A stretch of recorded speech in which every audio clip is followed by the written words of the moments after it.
Hello everyone, this is Shivam Rajput और आज की इस वीडियो में हम एक्सरसाइज 1.1 के क्वेश्चन नंबर 5 को सॉल्व करेंगे। देखो क्वेश्चन नंबर 5 क्या है, चेक वेदर 6 की power n can end with the digit 0 for any natural number n। इसमें क्या बोला है कि 6 की पावर n क्या किसी भी n की वैल्यू के लिए 0 पर ऐड होगा या नहीं होगा। ठीक है, तो इसे करते हैं क्या, सॉल्व। ये सॉल्व। अब देखो कोई भी नंबर 0 पर एंड कब होता है। ठीक है, कुछ एग्जांपल लेते हैं, जैसे कि 10, 20 और 30। ठीक है, ये 0 पे एंड होने वाले नंबर हैं। कोई भी नंबर 0 पर एंड कब होगा हम ये देखने वाले हैं। ठीक है, इनके सबसे पहले क्या करो, इनके करो पहले prime factor.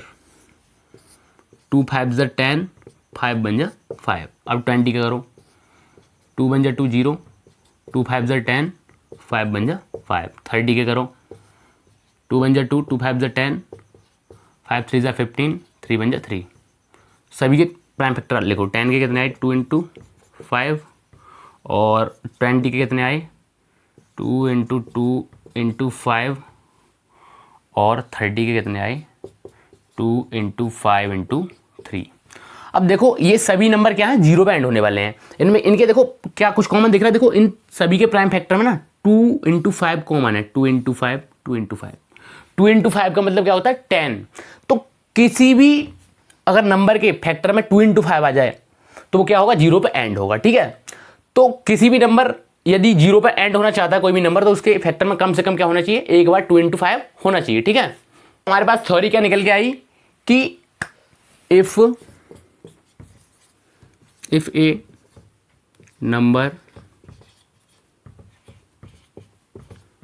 ends with 0, if a number ends with 0, it must be 2 into 5 in its prime factor। देखो अगर कोई भी नंबर 0 पे एंड होता है तो उसके प्राइम फैक्टर में कम से कम एक बार क्या होना चाहिए, 2 इंटू 5। तो हमें क्या दे रखा है, 6 की पावर n। तो देखो लिखो 6 की पावर n। अब 6 के प्राइम फैक्टर क्या होते हैं, 2 इंटू 3, और इसकी पावर n मैं इसे ऐसे लिख सकता हूँ। ठीक है, तो अब पता है आपको 2 इंटू 5 तो है नहीं है, 2 इंटू क्या है 3। तो n की वैल्यू आप कुछ भी रखोगे ये 0 पे एंड नहीं होगा। ठीक है, क्योंकि कोई भी नंबर अगर 0 पे एंड होता है तो उसके फैक्टर में कम से कम एक बार क्या आना चाहिए, 2 इंटू 5। तो हम क्या लिख सकते हैं कि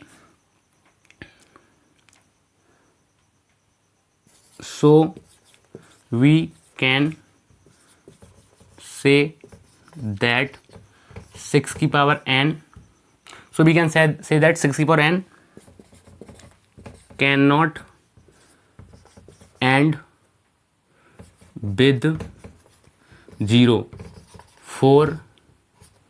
for any value of n। तो इसीलिए हम ये कह सकते हैं कि 6 की पावर n की किसी भी वैल्यू के लिए 0 पे एंड नहीं हो सकता है। ठीक है, n की किसी भी वैल्यू के लिए 0 पे एंड नहीं हो सकता है। ठीक है,